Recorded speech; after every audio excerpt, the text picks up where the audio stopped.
Hi everyone, just wondering how you all are on this Saturday morning. It's bizarre weather events are happening all over this country. We've got cyclones in the north of Australia.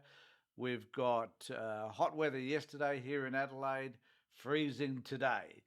Thunderstorms last night, raining today, pissing down like you wouldn't believe. So is climate change impacting us? Don't know, but I can tell you what, the erratic weather conditions makes it difficult to understand when you can actually go out and have a game of golf these days. But that's the way it is. So let's see whether the polar ice caps melt and whether or not this particular summer is as horrific as we're anticipating it to be. So today, apart from the weather, I did want to talk about a subject which perhaps doesn't interest many of you, but certainly I find relatively fascinating. And that is the issues that sit between Joe Biden and his son Hunter Biden. Now, it came out in the Sky News yesterday that James Morrow decided to have an attack on Hunter Biden. And I just want to say, on Joe Biden rather, but in relation to Hunter Biden. And I just want to say that I don't necessarily disagree with some of what Morrow had to say. What I do disagree with is the way it gets construed. So I just want to say that I've got another post which I'll be posting up in this particular in this podcast, but I will put up something that which clearly indicates that Hunter Biden leaves a lot to be desired. He's probably not my most favourite person on this planet. He is a person who has a lot of issues, and those issues have dominated his life, including his womanising, his cocaine use, and general behaviour, which is pretty damn appalling. And if he was my son, I would be extremely embarrassed by him. So, what has all of this meant in terms of Joe Biden's presidency and how the right wing specifically are trying to use this to attack Joe? So, I'm going to show you a clip from Morrow which indicates that there's a range of issues in terms of Joe Biden's relationship with his son while he was vice president.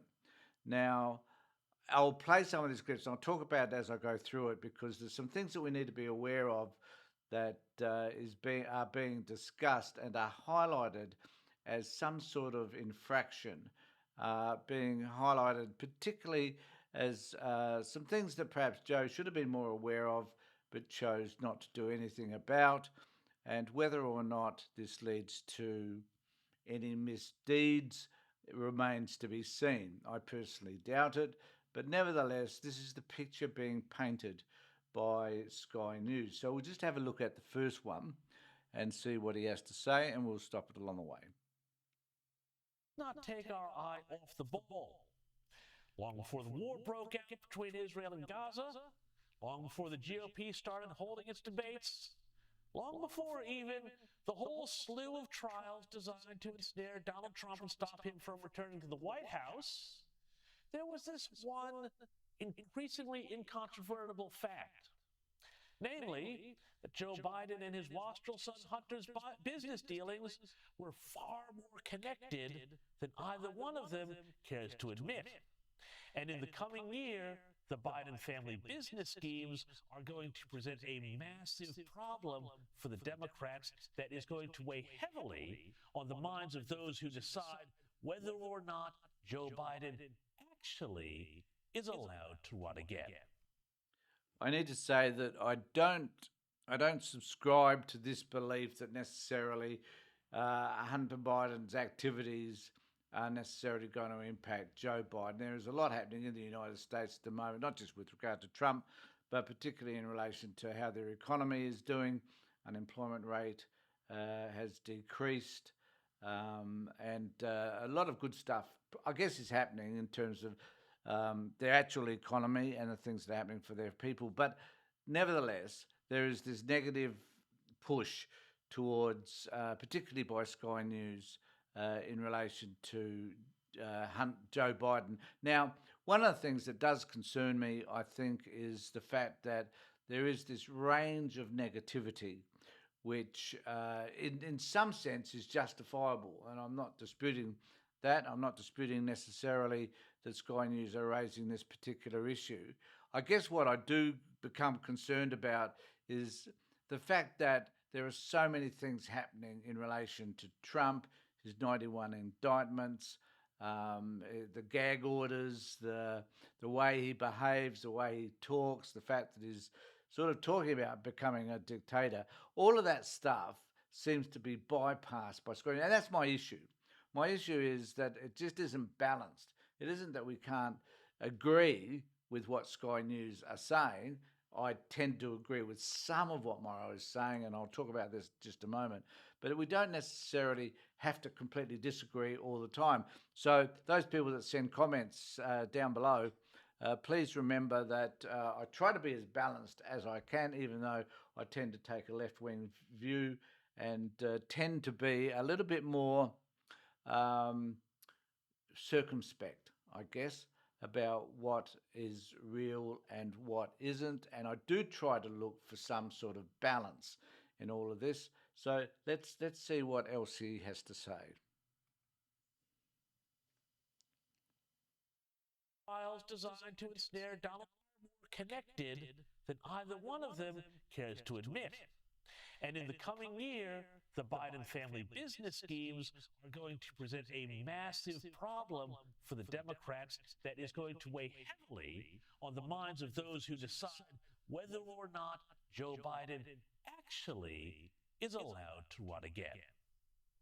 Consider this from a press conference just 2 days ago, when the president was asked about his business dealings with his son Hunter's business associates.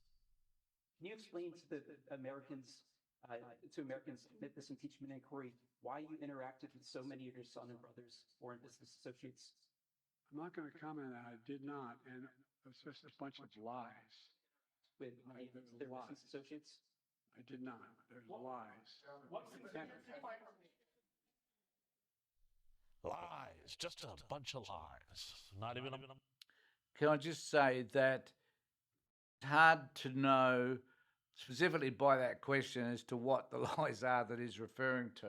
I think he was referring to an associate with whom Biden had met at a particular time.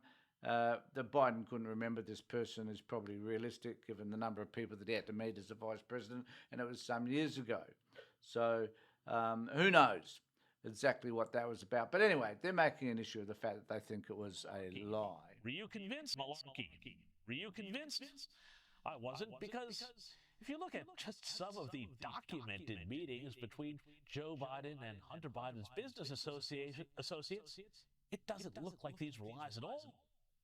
It looks, in fact, like a pattern of corruption between Hunter and Joe to sell influence and access to the U.S. government. Here's a small and entirely incomplete... Now, there is no evidence whatsoever that influence had been sold. In other words, that no money had actually changed hands between Joe Biden, his son, and anybody else that had been involved in any of these meetings. This is completely unfounded. And at the end of this video, Morrow makes the assertion that money had changed hands. Well, it hasn't. There has been no evidence of such. And as a result of that, that is very, very misleading. List just to get you started.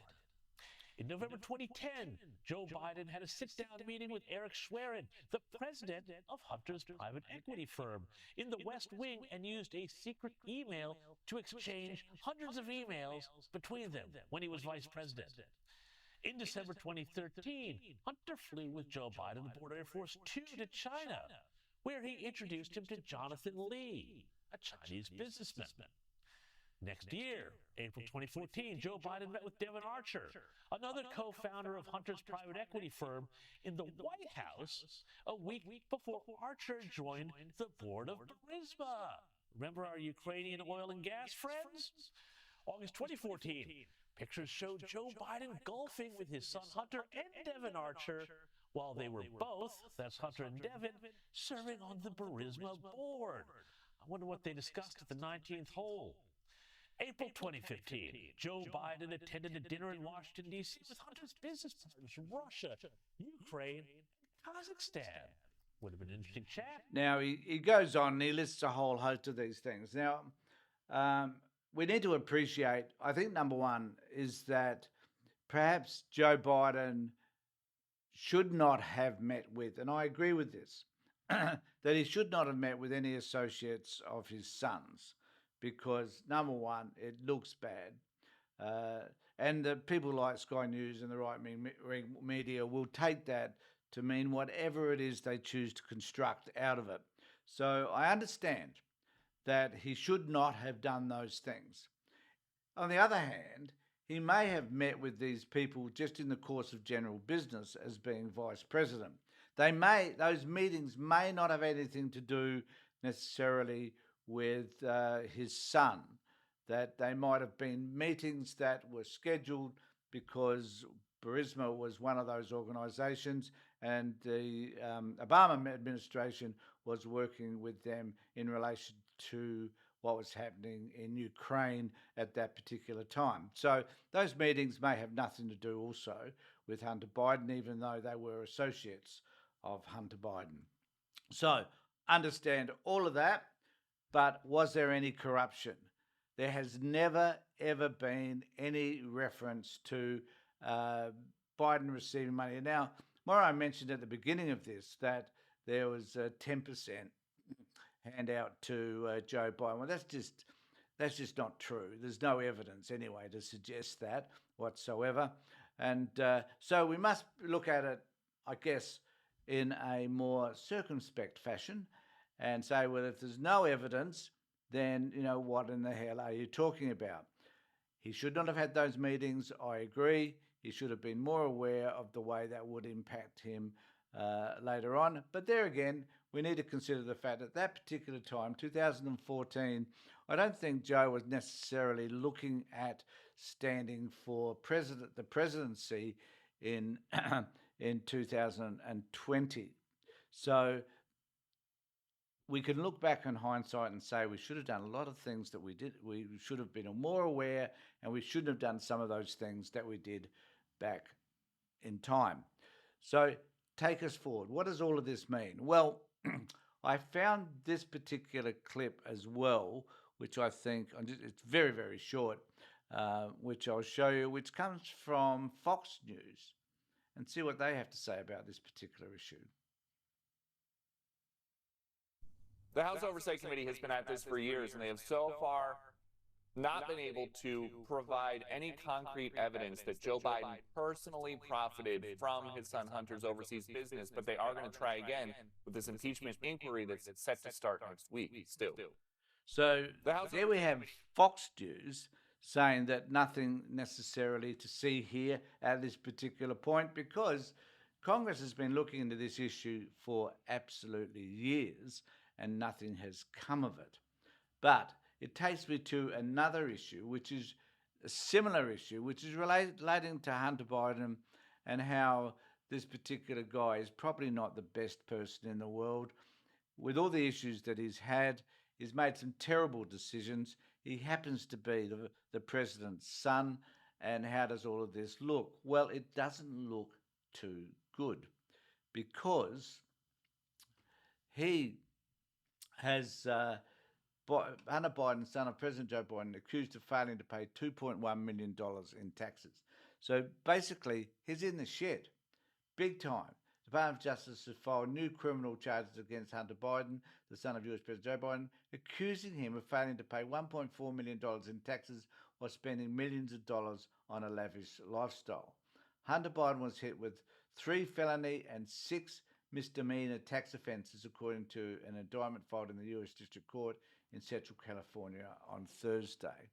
Now, the point I wanted to make about this is that the right wing will argue, and Trump will argue, that it's a witch hunt for him, that the Department of Justice is always out after him. Well, I think we could argue here that the Department of Justice is a bit bipartisan here. They have actually chosen to litigate a case against the son of the president. So it goes to demonstrate that it's a little bit more even-handed than what the right wing would have us believe. Has Hunter Biden done the wrong thing? Well, apparently he has, and he will be punished for that. There's quite a hefty term in jail as a result of contravening any tax laws in the United States, as is happening, funnily enough, with Donald Trump. So we have these two issues: Trump on one side, Biden's son on the other, and let's see how this all plays out in court. And I'm sure we won't have Hunter Biden standing in front of the press every day declaring his innocence as we do with Donald Trump. There is stark contrast between the two, because one's standing for president, the other one's, and both of them are likely to go to jail at some particular point. So, and to Joe Biden's credit, he hasn't made any statements in relation to any of this. He stayed out of it completely, as he has done also with the indictments against Donald Trump. So let's just see how this particular event unfolds. But let's have some balance. That's all I'm saying about all of this. Let's see it for what it really is. And let's just see that the justice system is doing its job, regardless of which side of politics you may sit on. So thanks everybody for being with me. Take care, look after yourselves. And in these troubled weathered times, make sure that you and the people that you love are safe. Bye.